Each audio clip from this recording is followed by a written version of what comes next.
Welcome to the पाठशाला। जैसा कि मैंने आप लोगों को बताया था कि मैं अपने 50 दिन के ग्रामर की क्लासेस के साथ 45 दिन की वैकेबलरी की क्लासेस के साथ मैं सारा का सारा 2016 का सेट डील करूंगा। आपके साथ जो इंग्लिश का पेपर आया हुआ है, इसके पहले के भी जितने सेट आए हैं वो सारा का सारा डील करूंगा। आपको पेपर पैटर्न समझाने के लिए आज मैं सिर्फ एक सेट ले रहा हूँ। पिछले साल का 2016 का जो है 27 अगस्त का पेपर है, ये 27 अगस्त के पेपर का एक सेट है। सिर्फ इसलिए आज एक सेट ले रहा हूं ताकि मैं आपको पेपर पूरा पैटर्न समझा पाऊं और आप इससे ये समझ पाएं कि जो मेरी 50 दिन की ग्रामर की क्लास और 45 दिन की वकैब की क्लासेस है, सिर्फ वही क्यों इस एग्जाम में आपको 40-45 मार्क्स दिलाने में क्यों मदद करेगी। क्योंकि क्रैप बहुत सारा होता है, हमें क्या पढ़ना चाहिए क्या नहीं पढ़ना चाहिए ये बहुत इंपॉर्टेंट चीज होती है। तो जब तक हम पिछले साल के पेपर्स के पैटर्न को नहीं समझेंगे, उसमें आए हुए क्वेश्चन को नहीं देखेंगे, तो हम कैसे समझेंगे। जैसे बैंकिंग के एग्जाम में क्या होता है कि क्वेश्चन बहुत लेंदी होते हैं। अगर आपको न्यूज़पेपर की रीडिंग अच्छी आती है, थोड़ा सा आपका बेसिक्स अच्छा है, तो आप इंग्लिश में स्कोर कर सकते हो। बट जो आपका सीजीएल का होता है, इसके जो क्वेश्चन होते हैं वो बहुत छोटे होते हैं। बहुत छोटे बोले तो जितने में बैंक का क्वेश्चन आता है एक, इतने में ये 2-3 क्वेश्चन बन जाए, इस तरीके से आते हैं। लेकिन ये जो क्वेश्चन होते हैं वो बिल्कुल ट्रिकी होते हैं, एक्सेप्शन पे बेस्ड होते हैं। तो उनकी अगर आपको इंग्लिश की समझ है तो बैंक का क्वेश्चन करना आसान है, लेकिन अगर आपको रूल्स और एक्सेप्शंस नहीं पता है तो आप जो है एसएससी सीजीएल के क्वेश्चन नहीं कर सकते हो। क्वेश्चन देखने में बहुत छोटे होते हैं लेकिन होते बहुत डिफिकल्ट है। जो मेरी 50 दिन की क्लासेस है, 45 दिन की वकैब की क्लासेस है, वो पूरा इसी पे बेस्ड है। बहुत वर्कआउट किया है मैंने इस चीज के लिए कि क्या हमें पढ़ना चाहिए। जैसा कि मैंने अपना स्कोर जब बहुत खराब हुआ था तो इस चीज को पूरी तरीके से एनालिसिस किया था। तो चलिए मैं आपके सामने 2016 का जो है एक सेट डिस्कस करता हूँ। इसके बाद में 2 से 3 सेट एक दिन में आपकी प्रैक्टिस कराऊंगा। तो चलिए पहले पेपर को समझ लेते हैं। देखिए ये क्वेश्चन आया हुआ था, जो क्वेश्चन आया हुआ था वो क्वेश्चन था आपका 76 से क्वेश्चन स्टार्ट हुआ था और 100 तक गया था। 25 क्वेश्चन ही आपके आए हुए थे। तो सबसे पहले क्वेश्चन पढ़ते हैं। In the following question out of the four alternative choose the word which best expresses. Best expresses का मतलब है कि आपको सिनोनिम्स बतानी है। सिनोनिम्स में बहुत सारा आता है, लेकिन जो आपके पास चार ऑप्शन होता है उसमें सबसे करीबी मीनिंग जो हो उसको बताना है। पैनासिया सबसे पहला वर्ड है, पैनासिया। पैनासिया का जो मतलब होता है वो होता है रामबाण।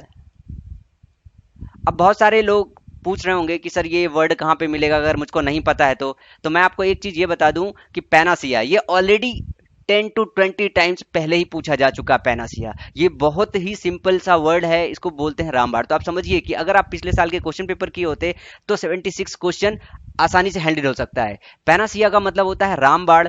अब आपको ढूंढना है इलाज के सेंस में कोई वर्ड है कि नहीं है। सबसे पहला वर्ड है आपका प्रेज। प्रेज का मतलब होता है प्रशंसा करना। दूसरा है क्योर ऑल। क्योर ऑल का मतलब होता है कि क्योर का मतलब होता है कि रोग का इलाज करना, तो क्योर ऑल सबका इलाज कर दे। मिल गया आपको वर्ड। पैनासिया का मतलब क्योर ऑल होता है। अब ऑप्शन थोड़ा सा और देख लेते हैं। अगर आप थोड़े से प्रैक्टिस में हो तो आपको दूसरा ऑप्शन देखने की जरूरत नहीं है, लेकिन और देख लेते हैं जो दिया है, इसकी मीनिंग समझ लेते हैं। पॉइजन का मतलब आप लोग जानते हो। एक ये नया वर्ड है आपके लिए, तो ये नोट डाउन जरूर कर लीजिएगा। एम्ब्रोसिया। एम्ब्रोसिया का मतलब होता है, ये वन वर्ड सब्स्टिट्यूशन में आपको मिलेगा। इसका मतलब होता है कि फूड ऑफ गॉड, भगवान का खाना इसको बोलते हैं एम्ब्रोसिया को। एक फंगस टाइप का होता है, उसको बोलते हैं एम्ब्रोसिया। और वैसे वन वर्ड सब्स्टिट्यूशन में आता है तो इसको बोलते हैं फूड ऑफ गॉड।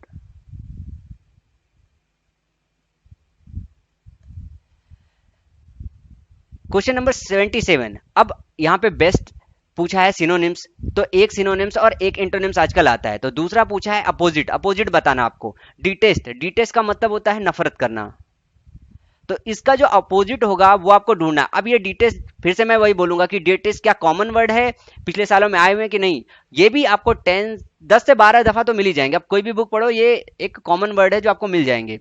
डिनाउंस। इसका जो ऑप्शन दिया हुआ है डिनाउंस, एक आता है नफरत करना, डिनाउंस का मतलब होता है निंदा करना। निंदा करना और नफरत करना लगभग एक तरीके की निगेटिव मीनिंग है, तो ये एंटोनिम्स तो नहीं हो सकता है। इग्नोर करना किसी को, निंदा करना और इग्नोर करना ये भी निगेटिव मीनिंग है, तो आपका डिटेस्ट का जो है ये एंटोनिम नहीं हो सकता। एडोर। आपने वर्ड सुना होगा एडोरेबल है, कोई एडोरेबल है। एडोर का मतलब होता है प्यार करना। ये है आपका वो वर्ड, ऑप्शन नंबर 3, एडोर, जो आपका एंटोनिम्स है। कास्टिगेट एक और वर्ड है, इसका मतलब भी समझ लीजिए। कास्टिगेट का मतलब होता है फटकारना, डांटना, तिरस्कार करना। तो गलती जो है उसको सुधारने के लिए अगर हम फटकार वगैरह लगा रहे हो तो उसको बोलते हैं कास्टिगेट करना। चलिए नेक्स्ट क्वेश्चन देखते हैं।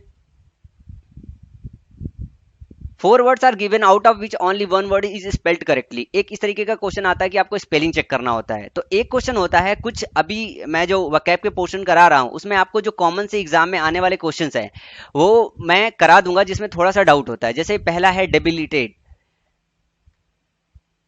डेबिलिटेट, डेबिलिटेट की अगर स्पेलिंग आप सही से पढ़ो तो यहीं आपको मिल जाएगा DEBILITAT। ये स्पेलिंग आपका जो है सही है सबसे पहले ही, आपको दूसरा चेक करने की जरूरत नहीं होती है। तो डेबिलिटेट का मतलब होता है दुर्बल करना, किसी चीज को दुर्बल करना या फिर कमजोर करना। तो स्पेलिंग के साथ साथ आपको मीनिंग भी पता होना चाहिए। अब नेक्स्ट जो वर्ड्स हैं इसका मतलब इन तीनों की स्पेलिंग इनकरेक्ट है, तो इनके सही स्पेलिंग क्या होंगे? इम्पिकेबल में, इम्पिकेबल का मतलब होता है फॉल्टलेस, जिसके अंदर कोई कमी ना हो वो होता है। लेकिन यहाँ पे डबल सी आता है, क्या आता है? Double C. इम्पिकेबल में double C, IMPECCABLE। Inculcate, inculcate की स्पेलिंग में के नहीं आता है, इनकलकेट की सही स्पेलिंग होती है inculcate, CULATE, sorry INCUCATE, inculcate. सिर्फ यहाँ के एरर है, के की जगह पे सी आएगा। इसी तरह हरास, हरास में डबल आर नहीं होता है, सिंगल आर होता है, HARASS। हरासमेंट का शॉर्ट फॉर्म है हरास। अब इसके बाद जो है ये जो आपको स्पेलिंग करेक्शन है, जो आपके वर्ड आए हैं, ये मैं अभी जब अपनी वकैब की क्लासेस करा रहा हूं उसमें मैं अभी कराऊंगा। जो मैं पहले आपको फ्रेजल वर्ब और प्रीपोजिशन चार्ट करा रहा था, अभी आगे चल के आपको समझ में आएगा कि जब हम 100 क्वेश्चन तक बढ़ेंगे कि उनका रोल कितना ज्यादा है। यहाँ पे आपको करना क्या है? 4 alternatives are suggested for each question, for each question choose the correct alternative. यहाँ पे एक गैप दिया हुआ है, इसको फिल करना है आपको। What A moments holiday, memorable holiday, momentary holiday, immortal. Immortal का मतलब होता है अमर, तो अमर हॉलीडे तो हो नहीं सकता। मोमेंटस का मतलब होता है एक उसी पर्टिकुलर मोमेंट की जब हम बात कर रहे हो, जब हम तत्क्षणिक बात कर रहे हो, जो चीज चल रहा हो उसी सिचुएशन पे कुछ पॉइंट के लिए, मतलब उसी पर्टिकुलर पॉइंट की बात कर रहे हैं, तब हम वहां पे इस्तेमाल करते हैं मोमेंटस। व्हाट ए मेमोरेबल और मोमेंट्री, मोमेंट्री का भी मतलब होता है कि एक तरीके से कुछ समय के लिए या थोड़े समय ड्यूरेशन के लिए कोई टिकट। मेमोरेबल का मतलब होता है यादगार, तो हॉलीडे यादगार था, तो व्हाट ए मेमोरेबल डे, तो ऑप्शन नंबर बी आपका सही होगा। नेक्स्ट क्वेश्चन देखते हैं, क्वेश्चन नंबर 80। मेनी इंपॉर्टेंट, पहले समझ लेते हैं कि क्या भरना क्या है। इसमें भी आपको क्या है, फिल इन द ब्लैंक्स भरना है। Many important projects have reach the final stage of, option है आपके पास ए कॉम्प्लीसमेंट, initiation, resolution, implementation.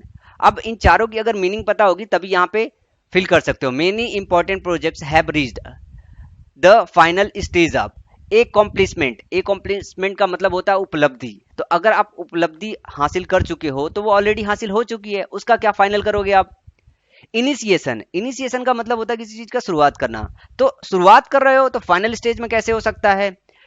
Resolution, resolution का मतलब होता है संकल्प, संकल्प फाइनल कैसे हो सकता है?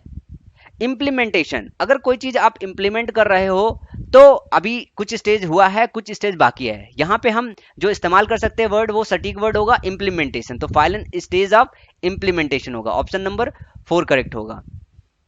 ये जो वर्ड्स आ रहे हैं ये प्रीवियस ईयर के सारे क्वेश्चन हैं। ये जब मैं अभी आपको कुछ वर्ड्स कराऊंगा, जब वन वर्ड सब्स्टिट्यूशन और इडियम फ्रेजेस कराऊंगा, तो उसके साथ तकरीबन एक हफ्ते, 1 वीक के बाद यही सारा चीज स्टार्ट होगा। तो ये सारे के सारे जो वर्ड होंगे वो अगले 30 दिन में जो है वो सारे के सारे कवर हो जाएंगे जितने पिछले साल में आए हैं। और ये सारे के सारे जो वर्ड्स हैं ऑलरेडी पहले पूछे जा चुके हैं, कुछ नया वर्ड नहीं है और बहुत कॉमन से वर्ड है ये।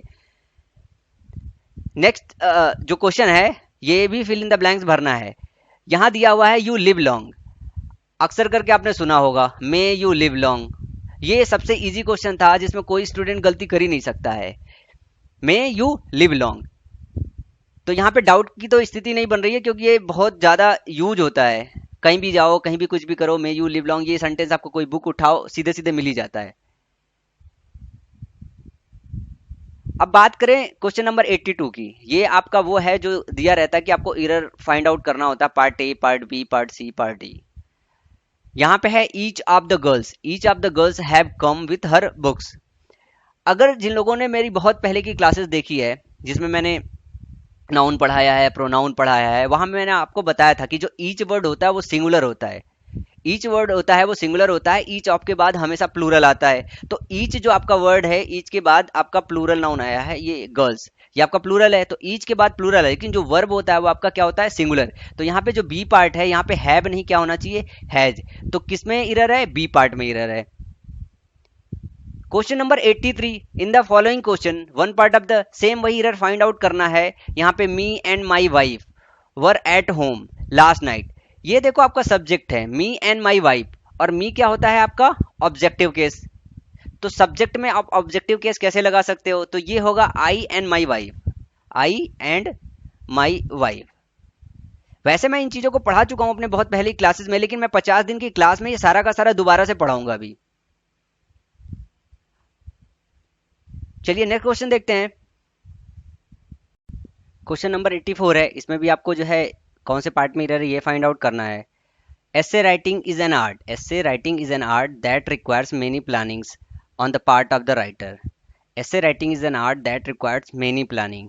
यहाँ पे देखिए बी पार्ट में सेंटेंस को that required many planning, तो many, much and more, इनके यूज आपको सही से पता होना चाहिए इस तरीके के सेंटेंस करने के लिए। जो मेनी इस्तेमाल होता है वो इस्तेमाल होता है काउंटेबल नाउन के साथ। मच जो इस्तेमाल होता है वो इस्तेमाल होता है या तो क्वेश्चन इंट्रोगेटिव सेंटेंस हो या तो फिर नेगेटिव सेंटेंस हो। ज़्यादातर मच का इस्तेमाल होता है हाउ मच, इस तरीके के क्वेश्चन पूछने में, या फिर नेगेटिव। काउंटेबल अनकाउंटेबल इस पर अप्लाई नहीं होता है। जो मोर होता है वो अनकाउंटेबल नाउन के साथ इस्तेमाल होता है, कंपैरिजन के साथ करने के लिए इस्तेमाल होता है। तो यहाँ पे क्या है, essay writing is an art that requires more planning, ये सही सेंटेंस होगा, मोर प्लानिंग। इसके विषय में और जब हम अपने ग्रामर के चैप्टर पढ़ेंगे तो डिटेल में बात करेंगे। अभी ये समझिए कि इस पार्ट में गलत है, मेनी नहीं लगेगा क्योंकि मेनी आपका अनकाउंटेबल जो है पार्ट है, सॉरी प्लानिंग आपका अनकाउंटेबल पार्ट है, इसलिए मेनी यहाँ पे नहीं लगेगा, यहाँ पे लगेगा जो है मोर प्लानिंग। तो इसका जो ऑप्शन हो जाएगा बी है। क्वेश्चन नंबर 85, ये होता है आपका शुरुआत ईडियम का। अभी मैं जब आपको ईडीएम कराऊंगा तो ना ही इसी पेपर के, एक तो मैं डिस्कस कर रहा हूं, जब मैं ईडीएम कराना स्टार्ट करूंगा तो आप देखोगे कि पूरे के पूरे 51 सेट के ईडीएम आपको सीधे सीधे मिल जाएंगे, क्योंकि जो मेरे पास मैटर है जो मैंने कलेक्ट किया है वो बहुत ज़्यादा है। लगभग प्रीवियस ईयर के सारे मैटर्स मेरे पास हैं, पिछले 10 साल से 12 साल से जो आए हैं सारे के सारे। तो मैं एक एक करके अपने सारे वकैब के जो है क्लासेस में वो डिस्कस कर दूंगा। जैसे यहाँ पे है cot red handed. Cot red handed का मतलब होता है कि रंगे हाथ पकड़ना, ये आपने सुना होगा जो है ईडियम, ये बहुत कॉमन सा जो है ईडियम है। इसका मतलब होता है रंगे हाथ पकड़ना। जो ऑप्शन है कॉट बाय मिस्टेक नहीं हो सकता, कॉट विद रेड हैंकरचीफ एक आध तो फर्जी ऑप्शन रहता है जिसको सीधे देख के काट सकते हो। फाउंड वाउंडेड ये भी नहीं हो सकता कि चोट लगा हुआ पाना। Discovered in the act of doing ये आपका ऑप्शन है कि काम करते हुए पकड़े जाना, पाए जाना। कॉट रेड हैंडेड का मतलब यही होता है। गेट क्रैशर, गेट क्रैशर ऐसा होता है जैसे आपका गेट है उसको कोई क्रैश कर दे, इससे आप इसको याद रख सकते हो। गेट क्रैशर का मतलब होता है अनइनवाइटेड गेस्ट, कभी भी कोई भी दस्तक दे दे। तो गेस्ट अगर अनइनवाइटेड है तो कभी भी वो दस्तक दे सकते हैं, तो गेट क्रैशर का मतलब होता है अनइनवाइटेड गेस्ट। ये सब मैं अभी वन वर्ड सब्स्टिट्यूशन जितने आए हैं, जितने आने की पॉसिबिलिटी है वो वकैब के सेशन में मैं पूरा का पूरा करा दूंगा। बस आपको जरूरत क्या है कि आपको रेगुलर रहने की जरूरत है। नेक्स्ट है टू एंगल। टू एंगल का मतलब होता है टू फिश, मछली पकड़ना। नेक्स्ट वर्ड है favouritism shown by a person in power to his relatives. अगर कोई आदमी पावर में है और अपने रिलेटिव्स के साथ जो है अगर फेवर शो कर रहा है तो उसको बोलते हैं भाई भतीजावाद हिंदी में, और इंग्लिश में बोलते हैं नेपोटिज्म। नेपोटिज्म। रेड टेपिज्म का मतलब होता है कि अगर लाल फीताशाही इसको हिंदी में बोलते हैं, क्या बोलते हैं, लाल फीताशाही। और ब्यूरोक्रेसी क्या होता है, अगर नौकरशाह जो होते हैं अगर ये शासन चला रहे होते हैं तो हम उसको ब्यूरोक्रेसी बोलते हैं। फॉर्मलिज्म ये होता है कि अगर कोई चीज फॉर्मल है तो वहां पे इस्तेमाल होता है फॉर्मलिज्म। अब 89 क्वेश्चन में एक और एक्सप्रेशन आया है, ये जितने आपको मिल रहे हैं वन वर्ड सब्स्टिट्यूशन, ये वन वर्ड सब्स्टिट्यूशन है। अगर आप पिछले 10 साल के क्वेश्चन पेपर देखो तो इसमें ये ऑलरेडी पूछे जा चुके हैं, कई बार पूछे जा चुके हैं, एक बार नहीं। ये सारे के सारे वर्ड इवन तो पूछे जा चुके हैं, सारे के सारे वर्ड पूछे जा चुके हैं। जैसे एक है a round about way of expression. इसको बोलते हैं सर्कुमलोकेशन, घुमा फिरा के बात करना। वर्बोसिटी का मतलब वो होता है कि जब हम ज्यादा बात कर रहे हो और हम उसमें शुद्धता ना रख पाए, हमको चीज समझ में नहीं। दुर्बोध जिसको हिंदी में बोलते हैं, दुर्बोध, शुद्ध हिंदी ये होती है। टॉक्टिवनेस का मतलब रहता है कि अगर जो ज्यादा बात करता है उसको टॉक्टिवनेस बोलते हैं, या लैक्वासियस, बातूनी। लैक्वासियस का मतलब होता है बातूनी। तो ये जो चार के चारों वर्ड है इनकी मीनिंग ऐसे होती है। सर्कुमलोकेशन का मतलब होता है round about way of expression, जो आपका यहाँ पे ऑप्शन होगा, इसका मतलब होता है घुमा फिरा के बात करना।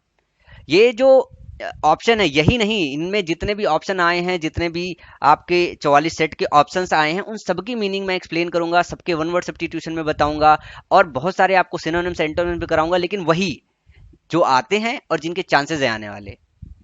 क्वेश्चन नंबर 90 है, इसमें भी आपको one word substitution find out करना है।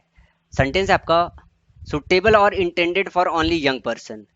आपको जो है एक ऐसा वर्ड चूज करना है इन चार में से जो यंग पर्सन के लिए सुटेबल हो। यूथफुल, यूथफुल है जो यूथ से भरा हो। ये जो वर्ड होता है आपका, वो यंग पर्सन के लिए नहीं होता है, कि सुटेबल नहीं होता यंग पर्सन के लिए। प्यूराइल का मतलब होता है चाइल्डिश। क्या होता है? चाइल्डिश, बचखाना हरकत, बच खाना, मतलब बचपने की बात की जा रही हो। जो बच्चे 7-8 साल तक होते हैं उनके लिए प्यूराइल इस्तेमाल किया जाता है। एडोलेसेंट, एडोलेसेंट का मतलब होता है किशोरावस्था, और जुवेनाइल का मतलब भी होता है किशोरावस्था। लेकिन एडोलेसेंट जो होता है वो 13 से 19 साल के बीच के लोग को करते हैं, तो इसमें एक एज लिमिट रहती है। पर जुवेनाइल में एज लिमिट नहीं रहती है, इसको एडल्ट भी बोलते हैं। तो ये जो आपका वन वर्ड होगा इसका होगा जुवेनाइल। और जो नेक्स्ट पार्ट है 91 से लेके 3 सेंटेंस होते हैं, जिसमें से एक पार्ट सेंटेंस का अंडरलाइन दिया रहता है, आपको इंप्रूव करना होता है। ये जो होते हैं ये प्रीपोजिशन पे बेस्ड हो सकते हैं, ये फ्रेजल वर्ब पे बेस्ड हो सकते हैं। तो चलिए एक एक करके देखते हैं कि किस तरीके के क्वेश्चन पूछे जा रहे हैं। Each self is unique and therefore cannot be compared. Each self is unique and therefore cannot be compared. Incomparable का मतलब होता है कैन नॉट बी कंपेयर्ड। तो यहाँ पे है कैन नॉट बी कंपेयर्ड, आपका 3 word है, कैन नॉट बी कंपेयर्ड। और इसको रिड्यूस फॉर्म में लिखो तो आप सिंगल वर्ड में लिखोगे तो एक तरीके से का इंप्रूवमेंट हो गया। और दूसरा इस तरीके से समझ सकते हो, each self is unique, unique आपका एग्जेक्टिव है, एंड देयर फॉर एक एग्जेक्टिव आएगा। एंड से ज्यादातर जो जुड़ी चीज होती है, तो जैसा इधर रहता है वैसा इधर लिया जाता है। तो आप दो तरीके से इस चीज को समझ सकते हो। ईच सेल्फ इज यूनिक, ये आपका एग्जेक्टिव है, इसलिए देयर फॉर इनकम्पेरेबल। 92 ये आपके डायरेक्ट क्लास से है, जो मैंने अभी आपको क्लास में पढ़ाया है। बिटवीन को लेके, बिसाइड को लेके, बिसाइड्स को लेके, एमंग को लेके, एक मैंने प्रीपोजिशन का सबसे स्टार्टिंग का लेक्चर यही दिया हुआ था। Shall I sit between you at the concert. You आपका एक पर्सन हो आप। अब बोल पूछ रहे हो कि क्या मैं तुम्हारे बीच में बैठ सकता हूं? यू, अरे बीच में बैठने के लिए 2 आदमी चाहिए। अगर किसी आदमी से पूछ रहे हो तो उसके बिसाइड में, बगल में बैठने के लिए हम पूछते हैं, तो यहाँ पे जो सेंस आएगा वो बगल का आएगा, तो इस्तेमाल करेंगे बिसाइड का। और आपको पता है कि बिसाइड इस्तेमाल होता है बिसाइड्स नहीं। बिसाइड्स का मतलब होता है कि अलावा, एक चीज है आपके पास, उसके अलावा कोई दूसरी चीज। तो ये क्लास से था, तो मैं वही सारी चीजें कवर कर रहा हूं जिसपे बेस क्वेश्चन आते हैं, एक्सेप्शंस और वो इंपॉर्टेंट रूल जिन पे क्वेश्चन बनाए जा सकते हैं। बेसिक चीजें नहीं पूछता है, जो पूछता है वो एक्सेप्शंस पूछता है। नेक्स्ट है, no one other reason than poverty is hampering India's progress. No one other reason, no one other reason, no one other reason. अरे ऐसे होता है एक्सप्रेशन नो अदर रीजन। क्या होता है एक्सप्रेशन? No other reason. तो इसका जो है पहला पार्ट करेक्ट है। ये बहुत सिंपल सा एरर है, कोई भी नॉर्मल स्टूडेंट जिसको इंग्लिश थोड़ा भी आती है वो भी आराम से इसको करेक्ट कर ले जाएगा। नेक्स्ट क्वेश्चन है, the custom has took root in the society. जब आप टेंस पढ़ोगे तब वहां पे आपको ये चीज समझ में आएगा, और अच्छे से अगर बेसिक थोड़ी सी भी क्लियर होगी तो आपको देख के समझ आ गया होगा कि हैज लगा है, हमारा वर्ब लगा है। द कस्टम हैज, हैज के बाद हमेशा वर्ब का थर्ड फॉर्म लगता है। टेक, टुक, टेकन होता है, तो taken root in the society, तो इसका ए पार्ट सही होगा। 95 है, we will take care of your children when you are away at Mumbai. We will take care of, look after. अभी मैं फ्रेजल वर्ब जब पढ़ाऊंगा, मैं इसीलिए बार बार जोर दे रहा था कि फ्रेजल वर्ब पढ़ना क्यों इंपॉर्टेंट है, क्योंकि क्वेश्चन डायरेक्ट इन पे ही बनते हैं। जैसे लुक आफ्टर का मतलब होता है टेक केयर ऑफ, तो अगर इसको सेंटेंस को और इंप्रूव करना है तो आप लुक आफ्टर ले सकते हो। वैसे अगर सेंटेंस में दोनों का मतलब सेम हो तो सेंटेंस में हमेशा नो इंप्रूवमेंट लेते हैं, पर एसएससी इसको जो है लुक आफ्टर को सही आंसर करेक्ट किया है। We will take care of your children when you are away at Mumbai. तो जब ऐसा केस हो तो आप लुक आफ्टर के साथ जाइए, क्योंकि यहाँ पे जो वर्ड है टेक केयर ऑफ 3 वर्ड है और यहाँ पे उसका थोड़ा छोटा रिड्यूस फॉर्म है लुक आफ्टर। तो we will look after your children when you are away at Mumbai. Look after का मतलब होता है देखभाल करना, टेक केयर ऑफ का भी मतलब सेम होता है। तो आप इसको और इंप्रूव करेंगे तो लुक आफ्टर लगा सकते हैं। ये पूरा का पूरा जो है अभी चलने वाला है। अब वोकैब का जो सेक्शन है ये इसी पे ही चलेगा। तो एक या दो क्वेश्चन हमेशा जो है फ्रेजल वर्ब पे आपका रहता ही है। अगर 25 क्वेश्चन है उसमें एक या दो क्वेश्चन आपका रहता है। तो एक बार आपने 300 के आसपास है, अगर वो कर लिया तो फिर आपका ये वाला पार्ट एरर नहीं होता है। चलिए लास्ट सेक्शन पे आते हैं, ये पैसेज आता है। और पैसेज में मैं थोड़ा सा यहाँ पर टेक्निक भी आपको बता देता हूँ कि पैसेज कैसे करते हैं। जैसे पैसेज पहले पढ़ते हैं, my brother David. My brother David was always close to our grandmother. Both, यहाँ पे थोड़ा सा सेंटेंस में ऐसे है, मैं समझा देता हूँ। ये बॉथ है, बॉथ यहाँ पे लगेगा साथ में। Both of them shared A love of mother nature end of food. That, that में टी यहाँ पे रहेगा, कट गया है। They had grown them self. Whenever his schedule permitted, he would drop in for a short visit and a cup of coffee. One day, when he found no one home, he left. He left a chunk of dirt. He left a chunk of dirt on her porch. This started what was later to be known as his calling card. Grandmother would come home occasionally and instantly know that they had been by when she spotted the chunk of dirt on her porch. Although grandmother had a poor upbringing in Italy, she managed to do well in the United States. She was always healthy and independent and enjoy a fulfilling life. Recently, she had a stroke and died. Everyone was saddened by her death. David was disconsolated. His lifelong friend was now gone. अब जैसे आपने इसको पढ़ लिया, अब suppose कीजिए कि आपको इंग्लिश पढ़ना नहीं आता, बस ऐसे ही पढ़ लिया, तो आपको जब भी करना हो तो हमेशा एक बार पैसेज की रीडिंग मारें, आप क्वेश्चन देखिए। जैसे आप क्वेश्चन देखेंगे तो पहला क्वेश्चन आपको मिला है कि डिसकंसोलेट का आपको मीनिंग बताना है। तो ये चीज आपको पता होना चाहिए। अगर जैसे आपने वोकैब अच्छे से प्रिपेयर कर रखी है थोड़ी सी, तो आपको पता होना चाहिए कि डिसकंसोलेट का जो है मतलब क्या होता है। डिसकंसोलेट अगर वैसे मतलब नहीं समझ में आ रहा है तो जहां पे ये डिसकंसोलेट वर्ड है वो आपके लास्ट में है, डेविड वॉज डिसकंसोलेट, उसके एक पहले का पैराग्राफ पढ़ लीजिए। Every recently she had a stroke and died, मतलब उसकी ग्रैंड मदर को स्ट्रोक आया और मर गई। Every one was saddened by her death, सभी उसकी डेथ से सैडेंड थे।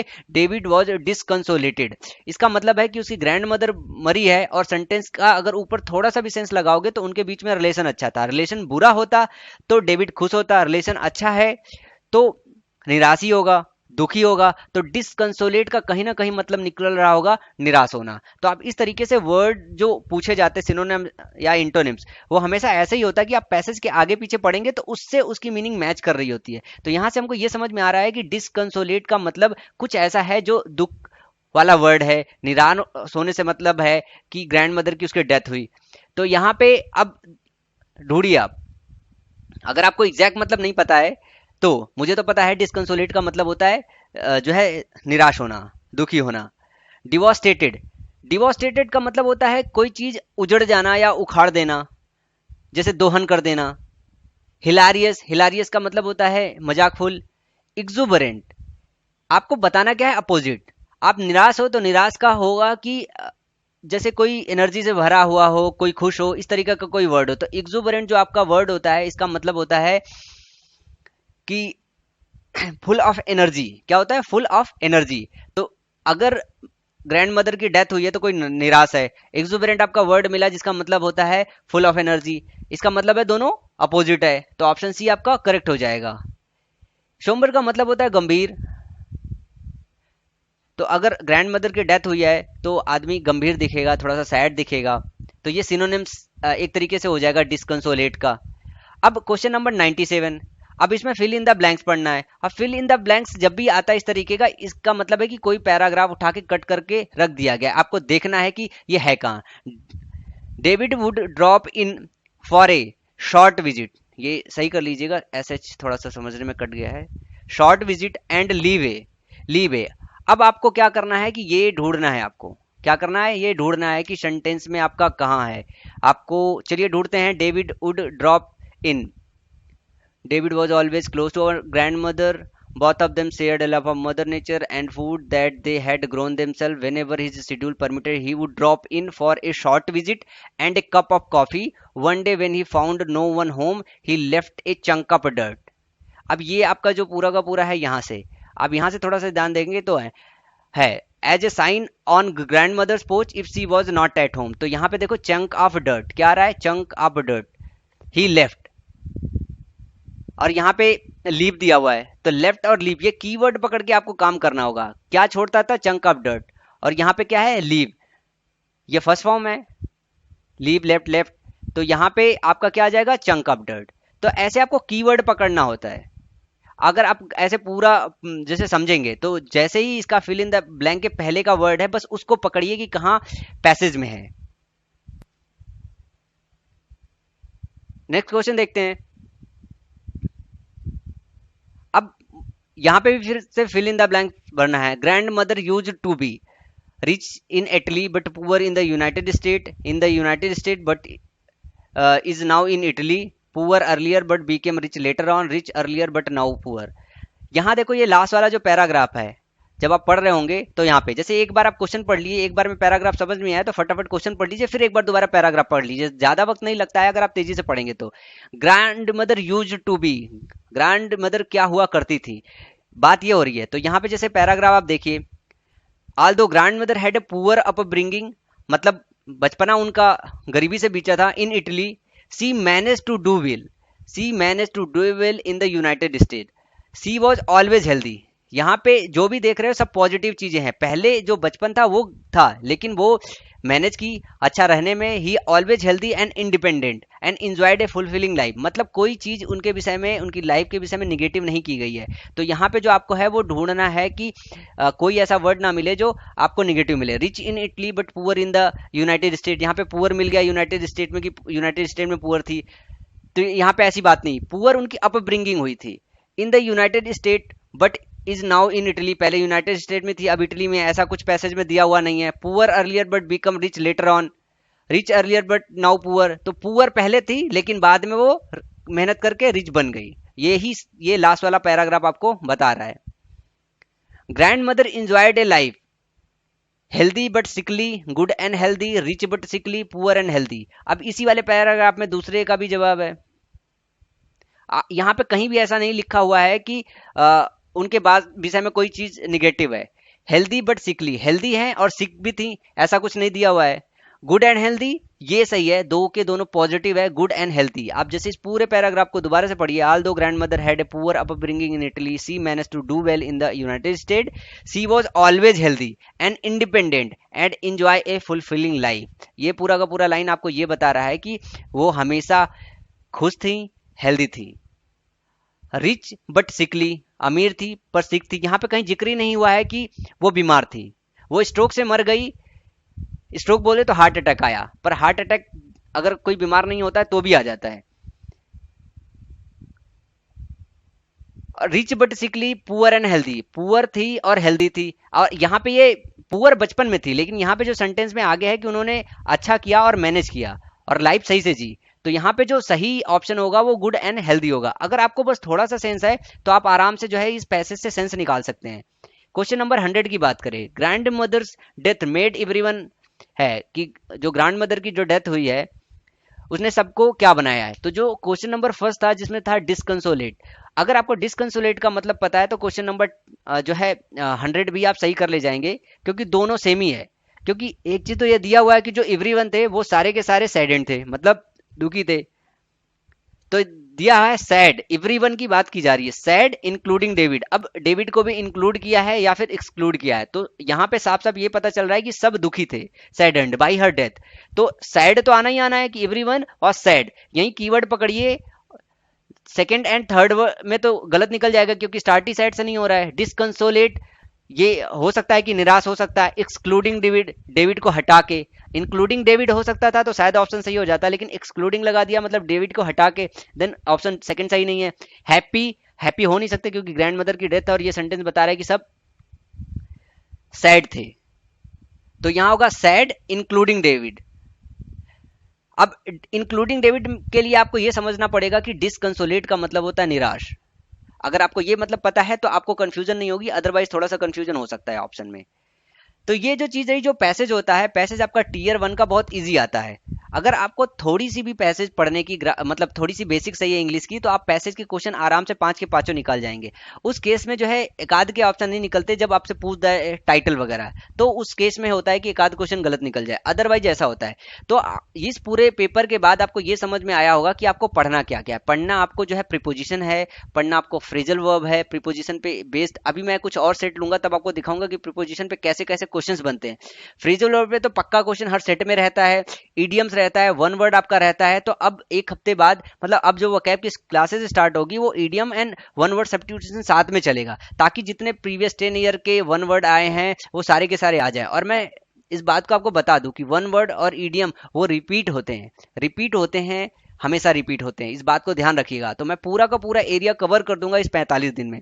अगर आपने अभी तक भी कुछ नहीं पढ़ा है तो अगर ये 50 दिन की क्लासेस पूरा करेंगे तो मैं इस बात की गारंटी देता हूं कि आप 40 से ऊपर मार्क्स आराम से निकाल सकते हैं। लेकिन क्लासेस आपकी रेगुलर होनी चाहिए। मैं रेगुलर मेहनत कर रहा हूं तो जरूरी है कि आप भी अच्छे से वर्कआउट करो। कुछ वीडियोज में जो है एरर रह गई है, स्पेलिंग जैसे करेक्शन करना है, कुछ और चीजें हैं, तो मैं एक क्लास ऐसी करने वाला हूं एक डे में। मैं पूरा का पूरा जो 5 या 6 के आसपास एरर हुई है, कहीं टाइपिंग एरर है, कहीं कुछ एरर है, कहीं स्टूडेंट को कंफ्यूजन है, तो मैं उस डाउट्स को